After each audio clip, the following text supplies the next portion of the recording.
Hello, dudes. We're gonna jump right along here with an overview of parallel circuits. This is one way you'll see a parallel circuit drawn.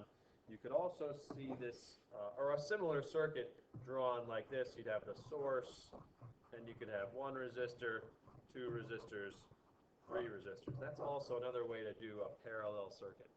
All right, but the idea in general, anytime you see a circuit where there are multiple possible paths that current could follow, we say that those elements are connected, those circuit elements are connected in parallel.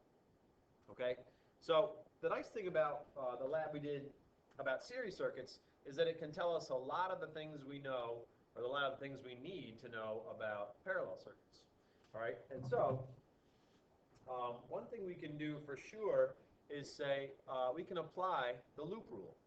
All right, the loop rule says that here is one loop of current, and the loop rule says that here is a second loop of current, and the loop rule says that here is a third loop of current. And around any one of those loops of current, the gains in voltage and the drops in voltage must be the same, which says that in this case, the drops across each of these resistors have to be equal to each other. All right. In this case, they all happen to equal 60 volts. So I'm going to make a little table here.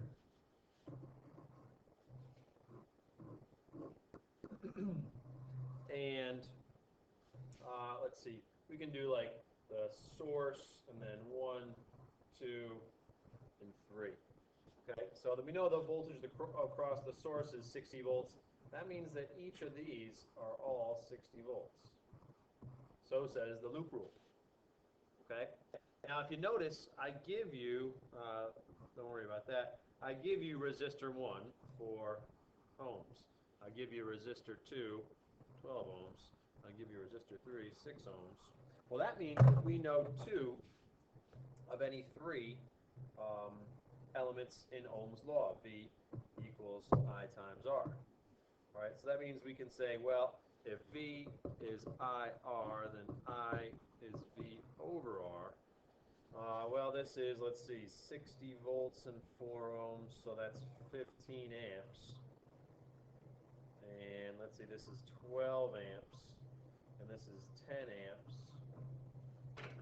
Is that right? Yeah, it's all right. So that means, no, it's not right. This one's not right. Duh. 5. So that means that in total, if there's 15 amps that go through here, and 5 amps that go through here, and 10 amps that go through here, that means that the total amount of current, so maybe I don't write this as source, maybe I write this as total. You can say that there is only 30 amps of total current. Excuse me. Well, that actually tells us that there is a total resistance. If we use these, V is I times R, well, that means R is V over I of 2 ohms. Now, what we've just said over here is a big deal, right? We said that I total is I1 plus I2 plus I3. Well, in general, plus however many currents you have that are connected in parallel, the total amount of current has to be the sum of all those currents. We'll fancy this up. All right, now notice, that was like voltage for series stuff. All the voltages had to add up to the total voltage. Here, the voltages are the same like the currents were in series. Okay? Current everywhere in series, same thing. Here, voltage is all the same thing. Currents have to add up. Now, what's interesting is we saw with series stuff that the total resistance, what we call, this is really Req. For series, it was add these things up, right? It does not work that way here. You add those up, well, you don't get 2. You get 32. All right, so that means that something very different happens for resistance, for objects or resistors connected in parallel. All right, and here's how it works. Well, if we take this and start with that, I total is I1 plus I2. We'll leave it as 3 for this one since we have 3 resistors. Excuse me. Well, we can rewrite each of these as V total over REQ. Well, V1 over R1, V2 over R2, V3 over R3. We're just using Ohm's law, right? I is, well, I'm just using this. I is V over R. Okay? Well, dig this. All those voltages, including total voltage, are all the same thing. So those all divide away. And we're left with this expression for equivalent resistance of a bunch of resistors connected in parallel.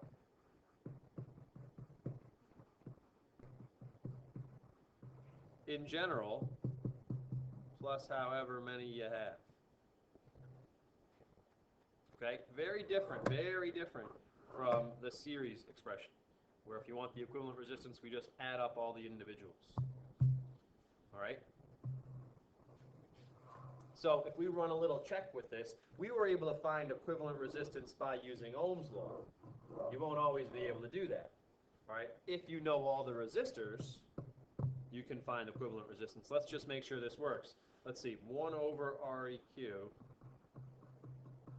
is 1 over 4 plus 1 over 12 plus 1 over 6. Right? That is not equal to 1 over 32. Sorry, 1 over 22. I said 32 before. All right, what we have to do here is say, let's see, I can make this 3 over 12 plus 1 over 12 plus 2 over 12. Let's see, that's 6 over 12.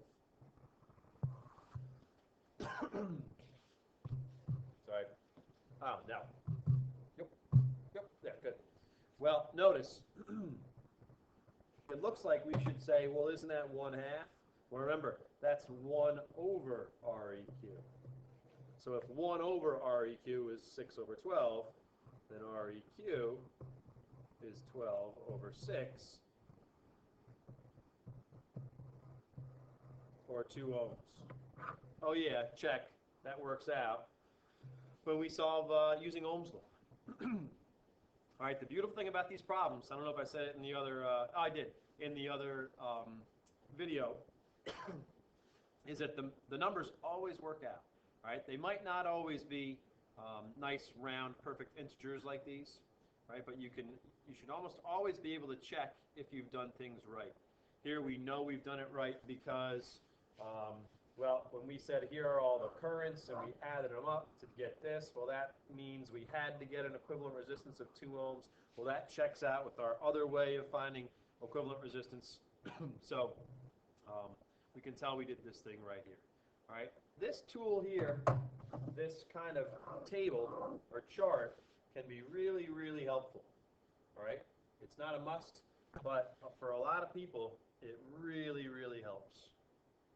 All right, so if you want to use that as a tool for helping to solve these problems, please feel free. All right, I'll leave that here. So we have sort of now an overview of how series circuits work, an overview of how parallel circuits work. All right, and tomorrow we'll look at problems dealing with both. All right, folks, see ya.